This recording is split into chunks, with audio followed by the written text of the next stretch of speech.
Chad Robichaux is joining me today. Once again, he's going to provide some updates on what's been happening over in Afghanistan. Of course, he's a former Force Recon Marine. Chad, thanks so much for joining me again. I so appreciate it.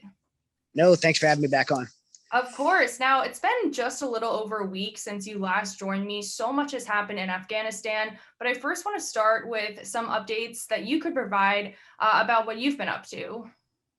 Well, we, as you and I mentioned before in our show, there was and you took really strong interest in it, which I thought was great. But my interpreter, Aziz, in many of my books that I wrote about him, and I called him Bashir because I never wanted to put his life in jeopardy. So now I could actually openly call him Aziz.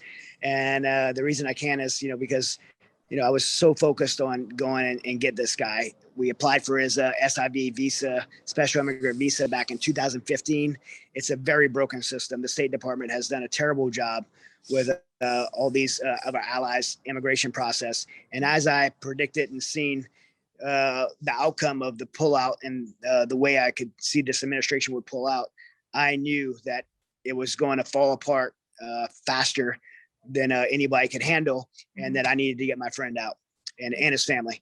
And so I began an effort, talk to Richard McGinnis, who works with you. And because one of the things we were going to do first was we was going to make a cover story of going in and do media and then sneak him out that way. And then we ended up having another plan, and we, which I won't say the plan, but we were going to execute this plan to sneak him and his family out. And so we started I got some money together, got about $100,000 together, and we started this plan to get him out. And as I started putting a team together and other special operations guys together and executing this rescue plan for my friend and his family, I started to realize that there were other people who love their interpreters as well and want to get them out. I had this special relationship with Aziz. We worked together, and just the two of us, not like he wasn't an interpreter in a big unit. It was just the two of us. We'd, run around the mountains doing special operations missions together and supporting this JSOC task force I was on. I was in his home and ate with his family and played with his kids, and we were very, very close, and for 8 deployments. But I realized I wasn't the only one that had that kind of relationship with interpreters, and other people did. So I ran into these other guys that wanted to do the same thing. And then we were talking about it, strategizing a plan. And during that time, we found out there was 3,000 orphans there.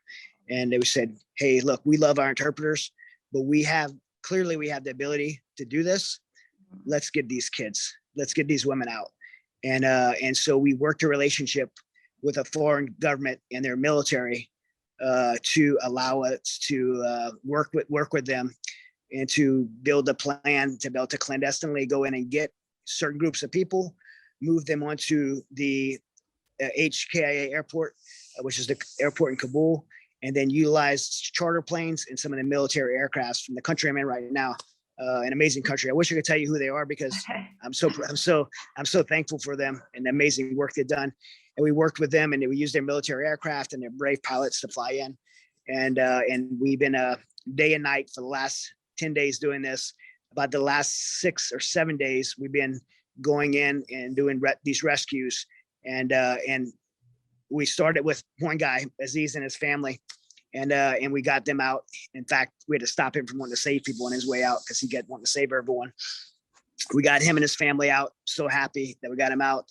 I got to go see him and his family at the humanitarian center yesterday, and we hugged each other and both cried. And his kids were calling me Uncle Chad and made me cry some more. And it was just so amazing. And then, but that was the start of it. And then we continued. And I'm so proud of our team. Through the week, we've had so much success in doing this. We got out 5,289 people from there. And, I never thought we would have been able to pull that off. And it's just such incredible guys. Our 3 guys that are just coming in off the ground right now.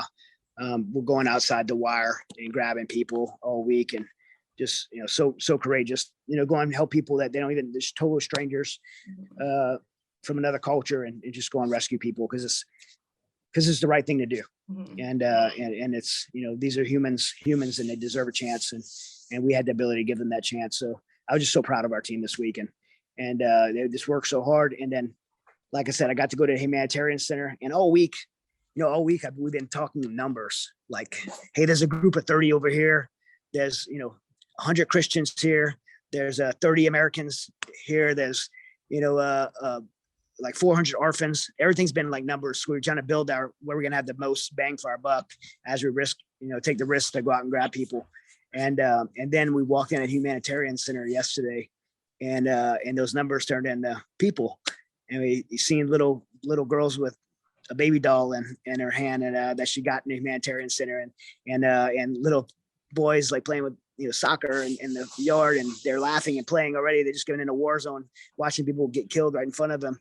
And then families like embracing each other, are happy, and they're getting medical care because a lot of them got really injured because of the crowds, pushed into concertina wire, cut up, bones broken, and people were shot, and so they needed medical care. And in the country we're in right now, I mean, this isn't like a tent city. This is apartments, medical care, pharmacies, like doctors, and like giving the kids things like toys. They're in their families have their own little apartments.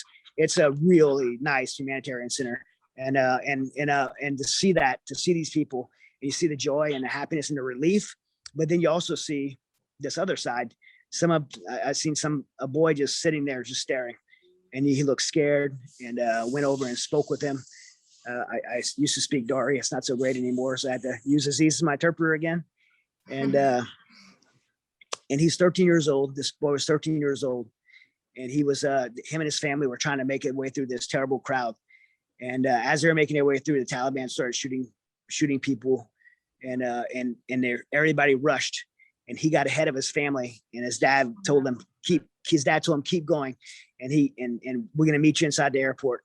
And he made it into the airport, and his family never did. And he was just like staring off. And I asked him, I'm like, are you okay? Are you scared?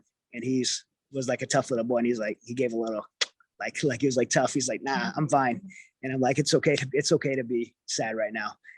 But you're going to be okay. And I gave him I asked him, I said, what can I do to make you feel better right now? Is there anything we can do for you? And he said, I want to call my parents. And so I gave him my phone, and we tried to call his mom and dad, and we didn't get anyone. And we left a message for his parents, and that seemed to make him happy. And we asked him where he wanted to go, if he went to America, and he said Texas, which is like, Texas, yeah. Okay. He knew where Texas was. And so it was just, so you had these great stories, you had these sad stories. And for our team, like, we looked at all the people that we got to get out this week, and it was really exciting. But then there was several groups that we didn't get. There was a group of 300 orphans that I was on a plane on a tarmac. We were leaving where we are right now. And our plane was we're about to load a plane to go. And we knew it was 300 orphans. We were trying to rush to get there. And we didn't get clearance to fly out. And so we lost that group. And then we had our teamwork all night to load up buses with, we were able to get some people in some buses, 100 Christians, 300 orphans, 25 Americans, and all the families of the pilots that were flying us in and out. We made that promise to them, and we got them onto the base and started unloading them. And I got to be careful what I say here, because I don't know what I can and can't say, but we had a military commander come. He really created a scene with us. Did not like what we were doing, how we were doing it, and actually made the people get back on the bus, put them outside the gate, and essentially, sent them back off to the Taliban. And that's how this ended for us. That was our last. That was it for us. And Wow. So while we had this great success, it ended with what we believe to be a tragedy. A U.S. military commander did that? Yes. And it is something that we're going to push to the highest levels to resolve that, because not only was these humans, these 300 children and families, but there was 25 Americans that we had brought in. Wow.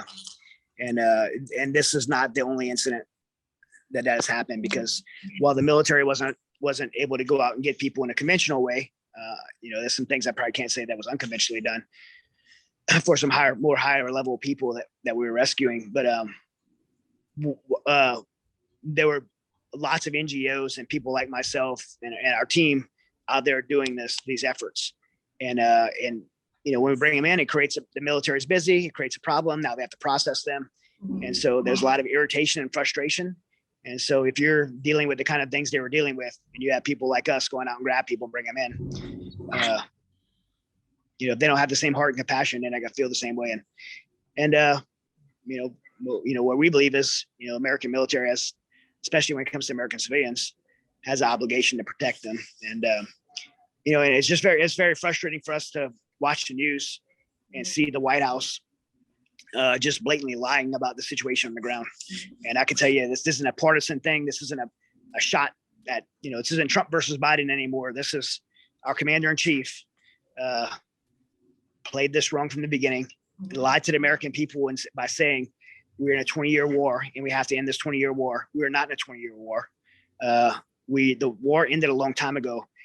The American military was supporting and advising the Afghan National Army to fight that war. The entire world was participating. The international community was participating. They were at Bagram Air Force Base. We had the strongest strategic global position on the planet for today's current world between Iraq, Iran, China, Russia, Syria. And we only had 4,000 troops there, and it was working. The world was safe from terrorism. The ANA was able to fight off the Taliban with our support, and we only had 4,000 troops there. One time we had 2,500 troops there, and everybody talks about President Trump was planning to do withdrawal. President Trump would have never. I know this by firsthand information from speaking to General Kellogg and some of President Trump's strategic military advisors.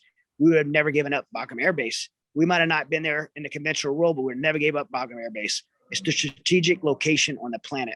And when we did that, when we took away the world's ability to support the Afghan National Army and fight off terrorism on its own soil, the world became a much more dangerous place rapidly. We've seen it happen essentially overnight. And then when we seen this happening, the Central Command wanted to resecure Bagram Air Force Base by dropping the 82nd Airborne in it before they took it. With our military equipment there, with our $82 billion in the military equipment there, or I think 82 or 84, and the White House stopped Central Command from doing that, shut them down. We watched the Taliban converge on Kabul, and when we watched the Taliban converge on Kabul, we didn't evacuate our civilians, our American citizens, and our allies. We didn't even warn them they were coming. In fact, we recklessly moved our military out, gave up our air base before we even attempted to even warn our civilians. And then we give up our embassy. And then as the Taliban surround the airport, the White House takes away the NEO operation, which is a non-combatant evacuation operation, which is the military DOD function and role, mainly run by a SOCOM or JSOC unit to do non-combatant evacuation in a hostile zone in the world. And they took that mission and gave it to the State Department, who knows nothing about NEO operations. They're not supposed to run NEO operations. They don't know how. They're not equipped. And the State Department essentially ran that airport like they would an embassy. If you can make it on U.S. soil, you're safe. If you don't, we can't help you.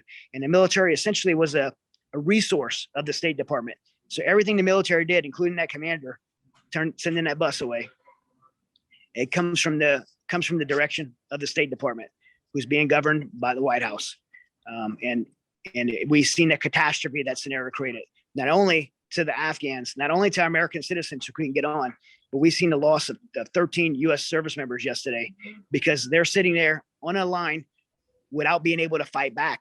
When you stand there long enough in front of the enemy, it's like being in a boxing match. Imagine being in a boxing match and you put your hands up in front of your face, to defend yourself, but you can't punch back. Eventually, you're going to get punched in the mouth, and we got punched in the mouth yesterday because our troops weren't allowed to fight back, and it cost Americans lives. And the White House is directly responsible for that. The State Department's directly responsible for the loss of those lives, and not only that, but what about the loss of the 10? We lost 10,000, and I'm hearing now maybe up to 20,000 American citizens on the ground. This is the biggest. This isn't going to be. It already is the biggest hostage situation in American history.